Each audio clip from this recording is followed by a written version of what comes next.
Good deal. Thank y'all for being here. I know I'm a little later than some of you would have liked, but I told you we do a season recap, and that's what we're going to do today. Um, I respect the job y'all have. I don't know if I've ever said this publicly. I'll probably get in trouble for saying it, but like at one point I thought I was going to do what y'all did in high school, and um, I was the editor of our school newspaper, and I found out real quick I didn't want to do that anymore. So I do respect the writing process and what y'all do, and for the most part, really fair.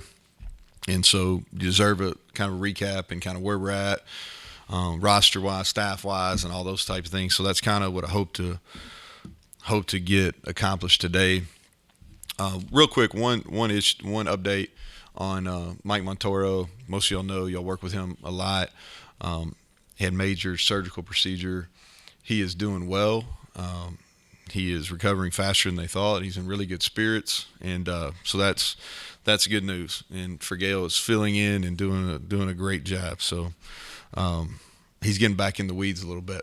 So it's been good for him too. So talk about 22 and kind of wrap it up. And I think just in a real quick, it wasn't good enough. It's on me. I accept it. It's not something that like I shy away. I'm not trying to sugarcoat that. It wasn't good enough, and I'm proud of how our guys finished. You know, winning 2 of the last 3. I am proud of that, and beating Oklahoma and Oklahoma State. Those are big wins, but we weren't consistent enough, and so I know that. And, start with offensively. I really felt like we underachieved on that side of the ball, and we got here and I'll kind of give you a little bit of the back story of why I felt like that. Is when we got here in January of 19, early on in spring, I knew this was going to be a little bit of a process, as far as getting the offense. And we made a decision that if I had to do over again, I definitely would, is we were going to go young on the offensive line, and we had young receivers that we were going to work to develop.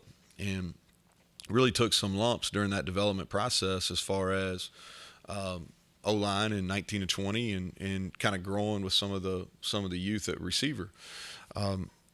And last fall was really the first point where I felt really good about our personnel from an experience and a talent level, where I really felt like that we can compete week in and week out against the top of our league.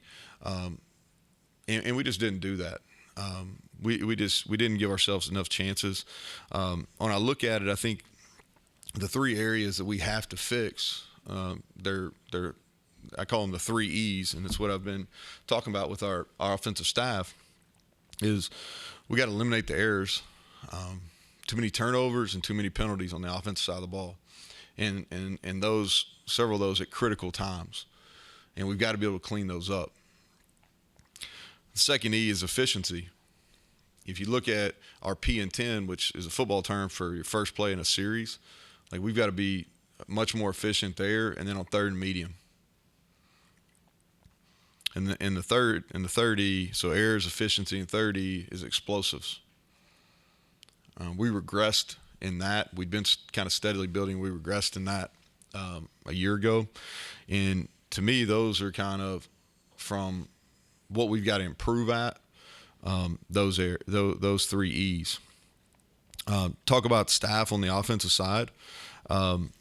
Is talk about Chad Scott being promoted first and foremost, and it's a promotion that he earned. And so last year, he had the title run game coordinator, and that just wasn't a title on paper. Like, he really coordinated our run game, and I thought we showed a lot of growth.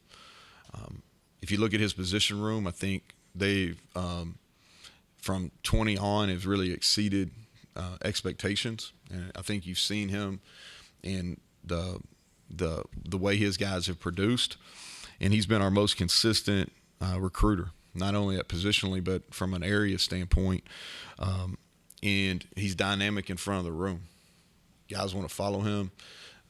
I think you saw the social media clip that Clay put out, and that was the guys. He is really well liked. He's really well respected, and he's earned that opportunity to lead that side of the unit. All right, lead that unit on the offensive side. And as far as play calling, we're going to kind of get to that. We're going to kind of maneuver through that as we go through the spring. But I'm extremely confident in how he's handled himself since we named him, as far as leading our unit meetings and some of the stuff that we've been able to do within the compliance rules. I'm excited about where that's going.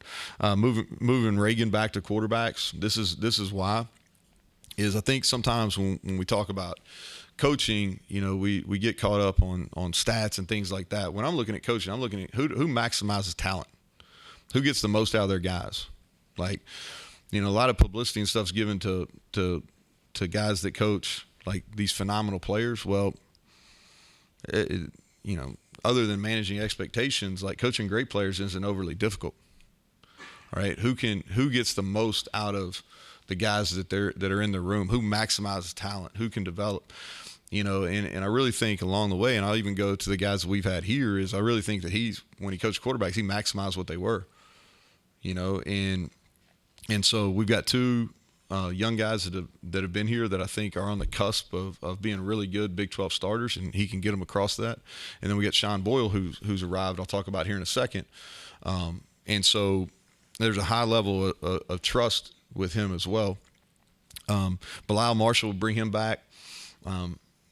Probably as good of a young coach as that we've had, that I've been around ever since leading offenses I thought it made a lot of sense to bring him back. He's going to be an elite recruiter as he gets experience. He's a really good teacher on the grass. I love his story. Kind of a quarterback, and then got moved to receiver from South Florida. Went and worked in sales and was doing really well, and decided that's not where his passion was. And he came back to us as an older guy starting his professional career. And I think you're going to see some real growth out of our group there. And then lastly on offense is Blaine Stewart. And I want to be real clear about this. Like, Blaine didn't get hired because his dad was a head coach here. Blaine did a really good job of growing and developing relationships within this building,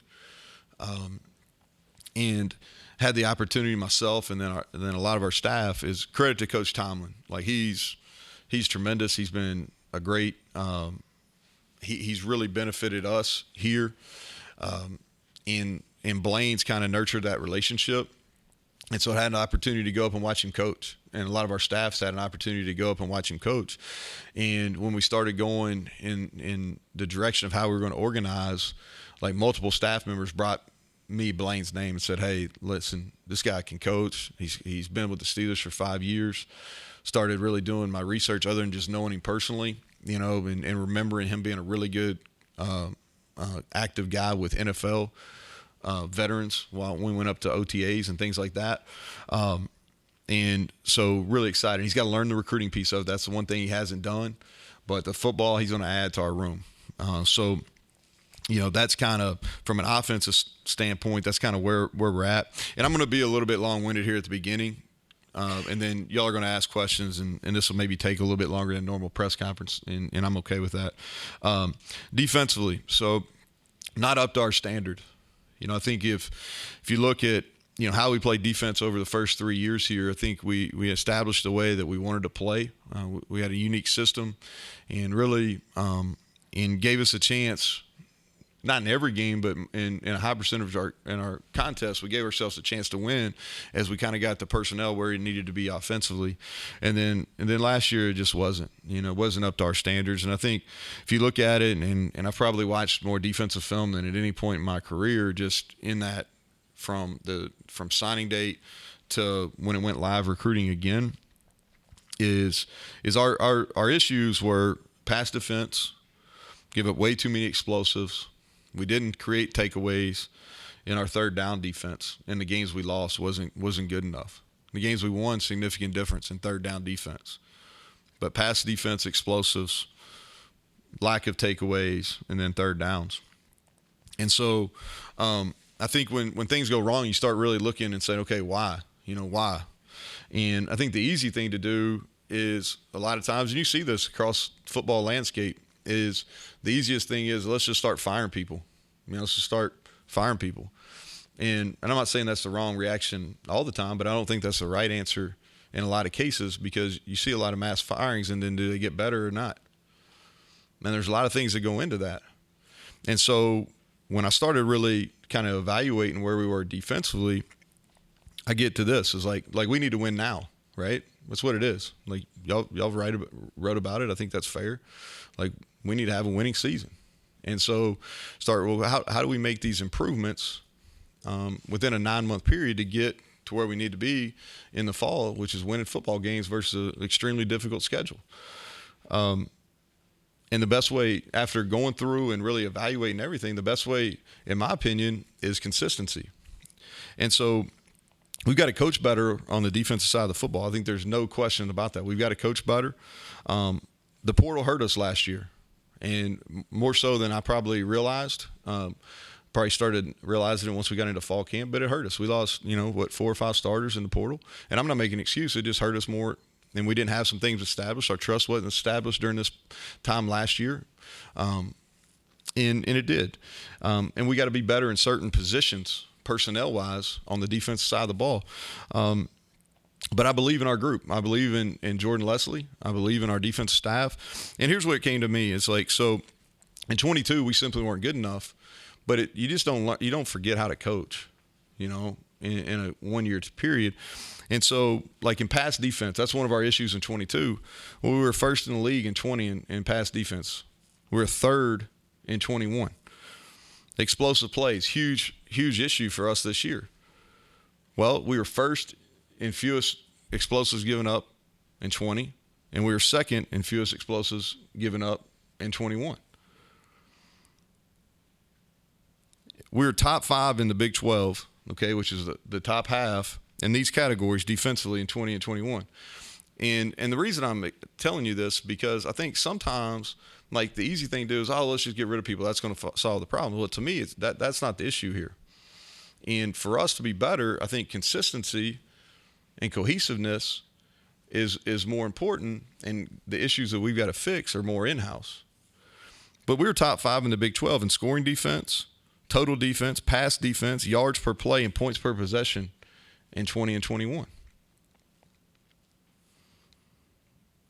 And so I think the when you start talking about staff change and things like that, it really shifts the blame, where at the end of the day, it's on me. We weren't good enough.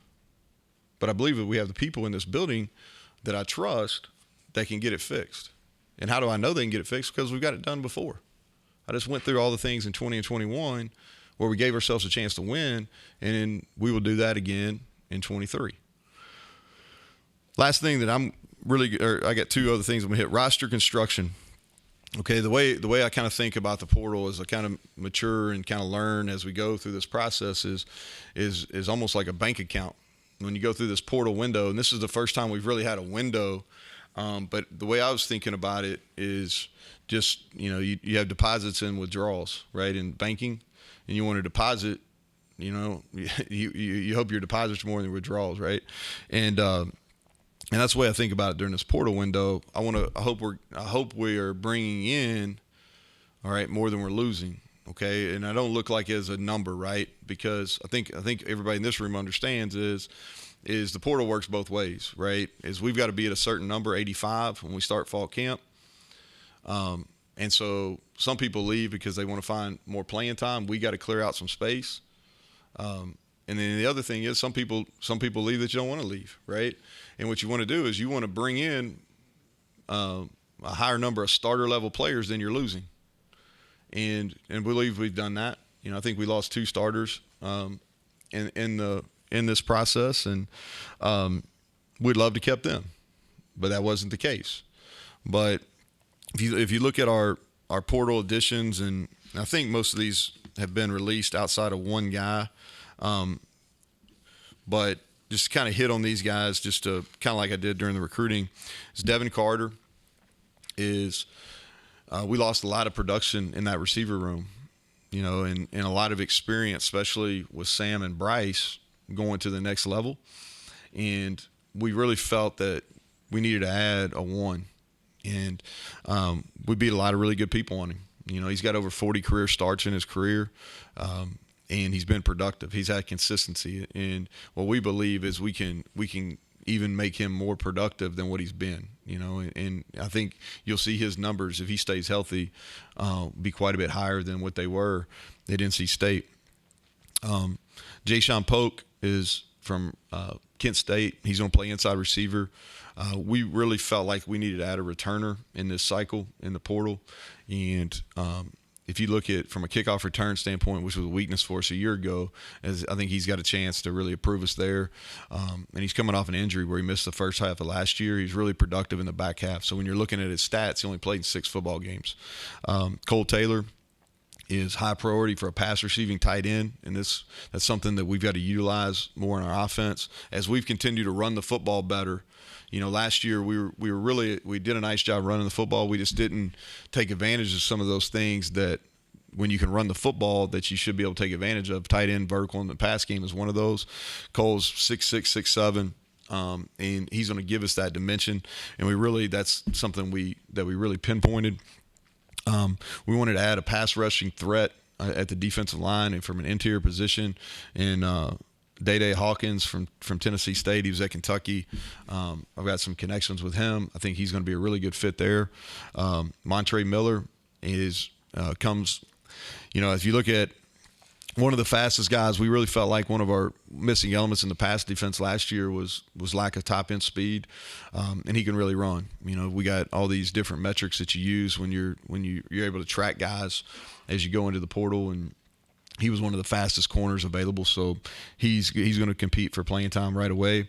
And then we added obviously with Casey Legg choosing to retire, we were looking for a guy that was proven, and we bring in Michael Hayes from Georgia State. He did all 3 there. We're very comfortable with what we have in Oliver Straw at punter, but he's going to compete for kickoff and field goals, and he's going to add some distance to our field goal. And he had a high kickoff percentage or touchback percentage last year at kickoff. And then we've got 2 guys that are committed that hopefully within the next couple weeks. I guess I can announce the kid. He signed his GA. Yeah. So bringing in a defensive tackle from Penn State, Fatorma, and he's going to add quality.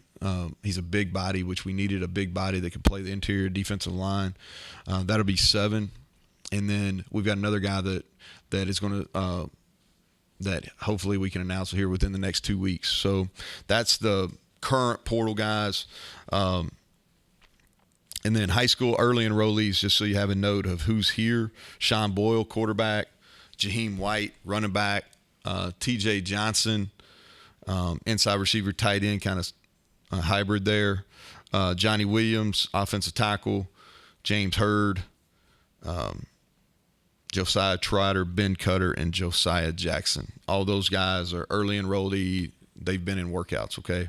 And then kind of just to give you an idea I know a lot of you guys track roster. Right now, and this is with mid-year enrollees and guys that are currently here portal-wise are coming in May. That puts us right at 80. Okay, that's kind of where our number is right now, is right at 80 scholarships. And again, that includes the high school guys coming in May. And then in February, in the signing day here, and whatever that is, week and a half or so, definitely we'll add 1 high school signee, potentially 2, but definitely 1. And then if you're just thinking about portal additions, understanding that you have another window that happens at the end of April. I expect a little bit of attrition during that, and then we'll probably in that 3 to 5 kind of additions. At least one more secondary player. Continue to look for some guys on both fronts, and probably another wideout. Okay, so that's just to have that on your from a portal addition standpoint over the next 3 to 5 months.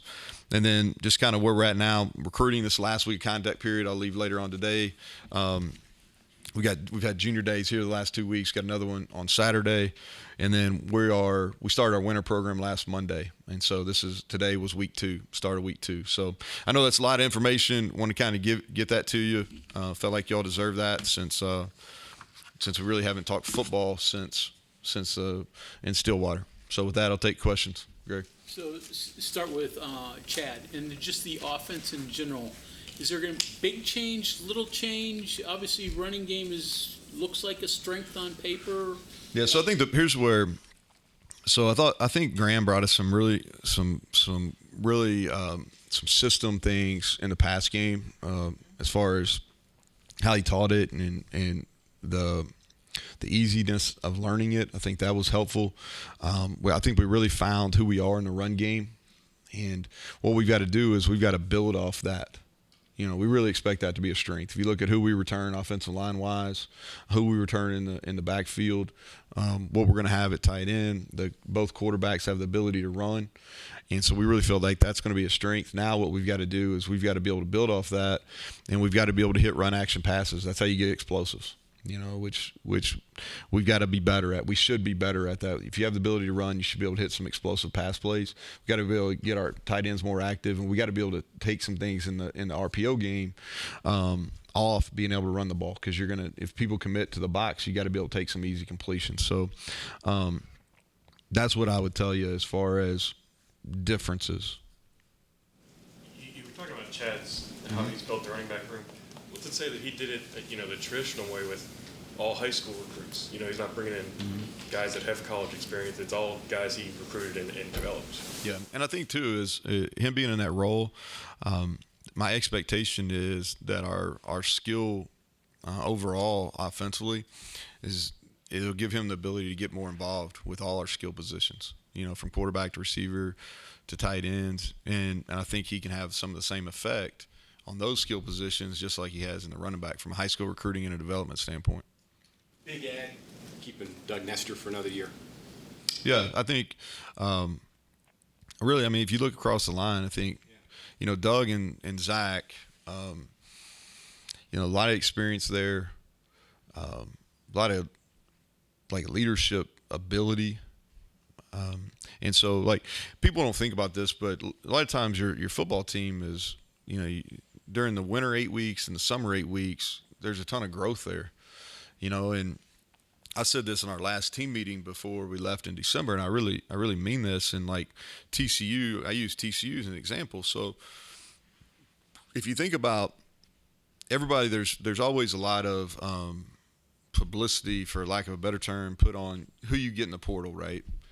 But really, and I really believe this, and is the group of guys that are already in your program, their maturation, their development from the time we left Stillwater until the time we go to State College, that's going to be the defining moment if we're a better football team, is their development. Now we got to add some personnel at key situations, or keep at key spots. That absolutely it must happen, okay?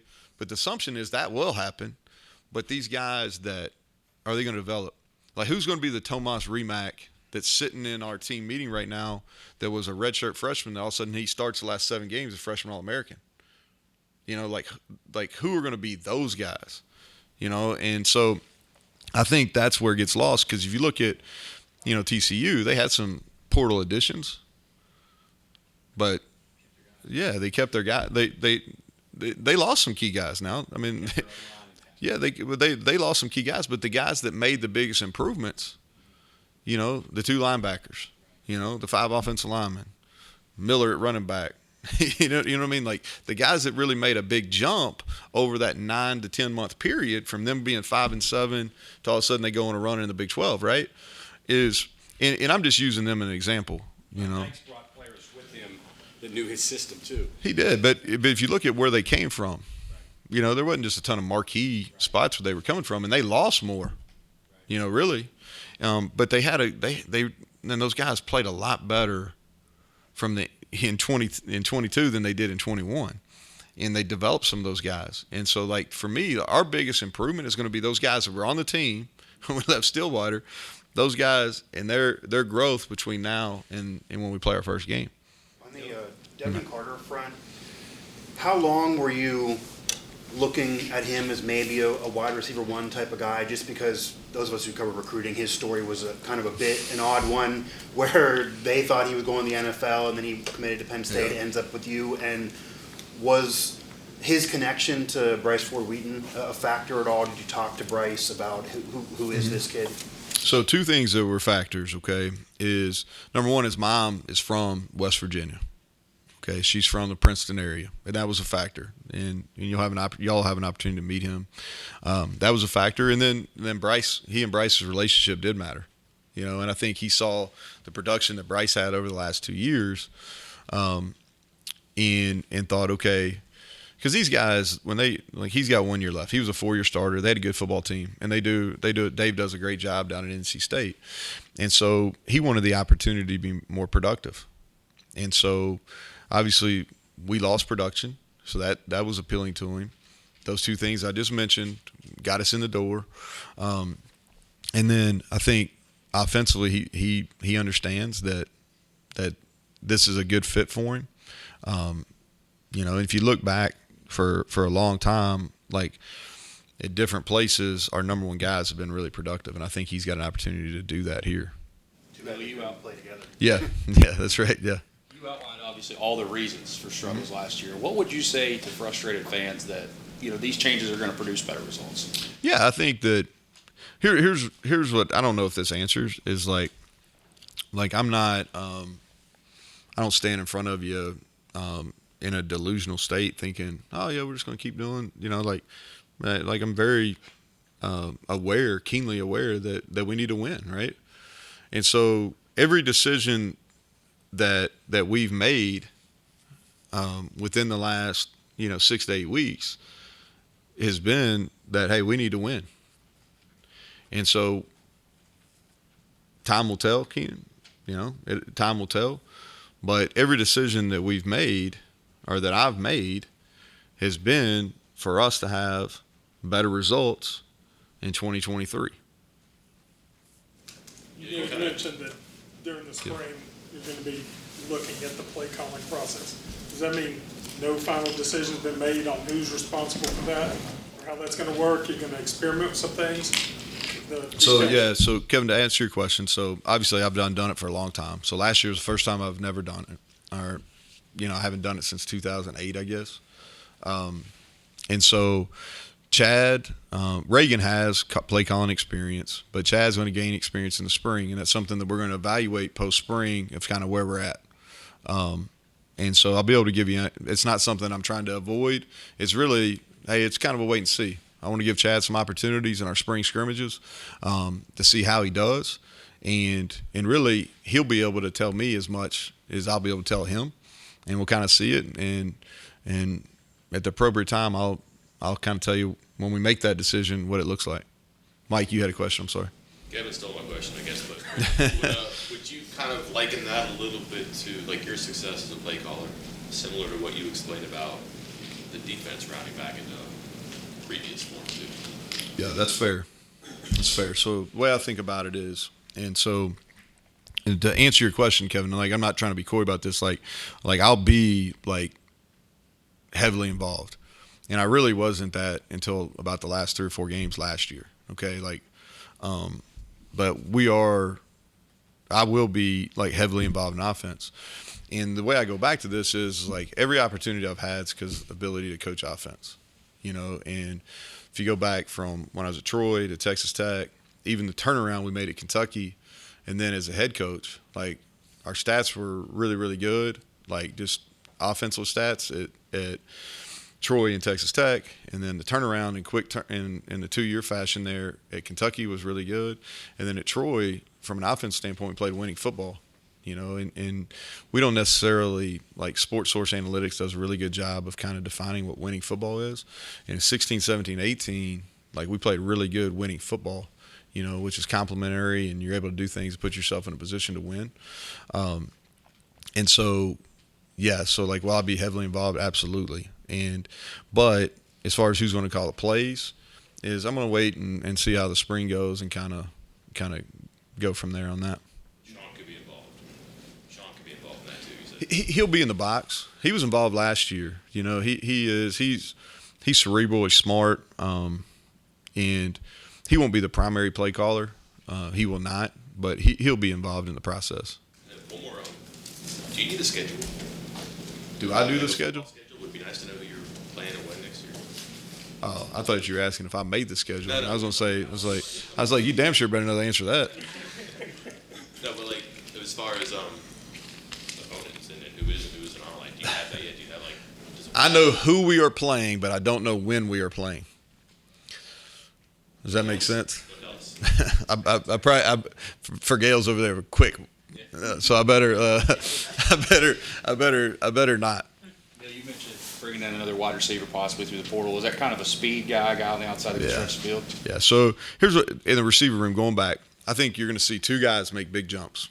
Jeremiah Aaron and Cortez Braham. Almost every junior college player that I've ever taken has taken a significant jump from year one to year two. And I could go like Damian Willis at Troy, who's still bouncing around the league. Like he, year one to year two, huge difference in production. We had a guy at Kentucky, Javis Blue. I mean, I can go on and on. But I really believe those two guys will make big jumps, right?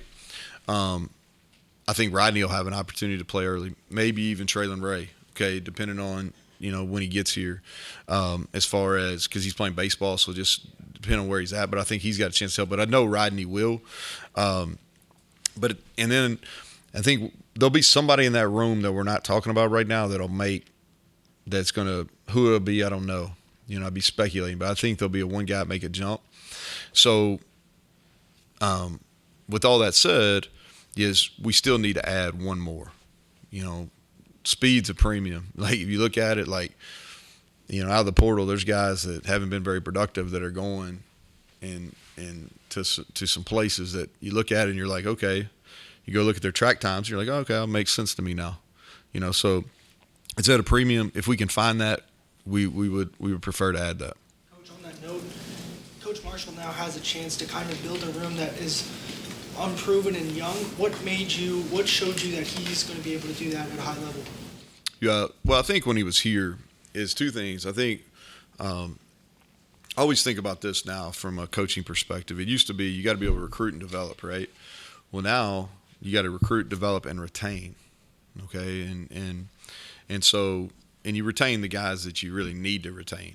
You're not going to retain all of them. That's here and gone. That's never going to happen again, right? But you got to retain the guys that you really need to, okay? And so, his ability to relate is going to help him in that. I've seen him recruit firsthand on campus and does a really good job with all types of different players, all different kinds of backgrounds, all different kinds of geographic regions. And then development piece is he was very active, and some of those guys that made jumps for us when Jared was here, like Bilal really helped him and was active in some of that growth too. So that answer your question, I kind of rambled. Based on what you've got, particularly in a running back room, has there been some discussions about some creative ways to use those guys in the spring? Maybe Have to. Yeah, we have to. Yeah. And it really comes down to those guys being unselfish, because if you're going to play more than one running back at a time, we tried that back in 19. It just didn't work, right? Because that's when we had, our numbers. We were low wide out, and we just didn't work because to play more than one true running back, like the other guy's got to block, right? And one of them's got to be able to flex out and run some stuff. Now, what's really unique about where our running back room is, we got some versatility. Like C.J. Donaldson, I mean, he's ran more routes than he has taken carries. Jaheim White has shown the flexibility to do both. So we have some versatility in those rooms. But, like, are we going to spend some time in the spring trying to use two backs at once? Yes. Do you have any opinions, just because now it's become a little bit of a conversation, especially with what went on with the basketball program, of if the NCAA should limit how many times a player could transfer throughout a career? And you get JT leaving the program for transfers. Do you have any thoughts on that? Obviously, everyone's situation is totally different. If injuries happen, you understand it. Player loses a starting job, you get it. But there have been some players that are 3, 4, could even do a 5th with eligibility. The key, I think you said there, Mike, was that everybody's are different. So everybody's situations are different. So I try not to complain about stuff I don't have solutions for, and y'all have heard me say that. And so, where it's really gray right now is this, and they should have, but I don't think the decision makers really had the vision to understand how the transfer portal and name, image, likeness, okay, which is really roster bonuses, okay, all right, but how those two things kind of have intermingled, right? I don't think they had the vision for that. Now, as coaches, we kind of saw it coming, but that's what happened. And so now when you start thinking about these transfer situations is like, okay, like I don't think we're ever going to go back where you have to sit out. And like I could argue both sides of that. I could say why it's a good thing and why it's a bad thing. I don't really feel any certain way about that. Now the multiple transfers it's a little bit of an issue, but how do you regulate it? I don't really know. Is it an issue? Yes. I worry about it from this point of view. Okay. So like you think college athletics in general, like I'm a fan. Like I watched, I was in a hotel Saturday night, I left our basketball game right at the end because my daughter was in a volleyball tournament up around Columbus. I get there, what do? I watch a game. Like I'm a college sports fan. I really am. And so anything, I try to look at through fans' perspective, is my concern is with the multiple transfers is where you're going to have some fan apathy where they really don't know the players on your roster, and in the professional sports, you at least have a good idea of how many years your top players are going to be there because they have a 2-year contract or a 3-year. Now they could always be traded, but you at least, for the most part, have an understanding if I'm a Penguins fan, which first hockey game on Friday night, that's first NHL game. I understand why they sold those games out. That's pretty entertaining. But I got an understanding of Crosby, like how many years he's going to, what his contract looks like. Where in college you used to, you sign a kid and, oh man, I'm going to watch him as a freshman and then he's going to grow and be a senior. Well, that's not the case. So like my concern is just from a fan apathy standpoint, them getting frustrated and either not going or not watching because they don't know who's going to be on the team. And so I think the decision makers got to look at that. They have to look at that, and we have to put some, we're not going to go back and say, hey, all right, we're going to be communists and you can't leave it all, right? So, but there's got to be some thought process put into what are the restrictions, and I think we have to look at it from a fan perspective. Ray Carey and then Kevin Kendrick. Health updates, CJ, Aubrey Burks. So Aubrey, good, gone through everything. CJ is moving on his feet now, and I think like within the next month, he'll be kind of getting to it, close to being fully released. He'll go through the spring. Yep. Anybody else health-wise limited in the spring, out for the spring? That's one thing I didn't really think about, Greg, before I came in here was kind of injuries. Trying to think. Well, pre-spring, I'll give it. But I'm just thinking about Jalen Thornton he may be a little limited in the spring. That's the one that jumps out to me. I'm just trying to think. When we had a workout this morning, who was over with the trainers. But I'll hit on that before spring. With the different windows, all the changes with roster management, does that change in any way the number that you kind of hold back? Is that still 2 or 3 maybe for the late enrollee walk-ons earning?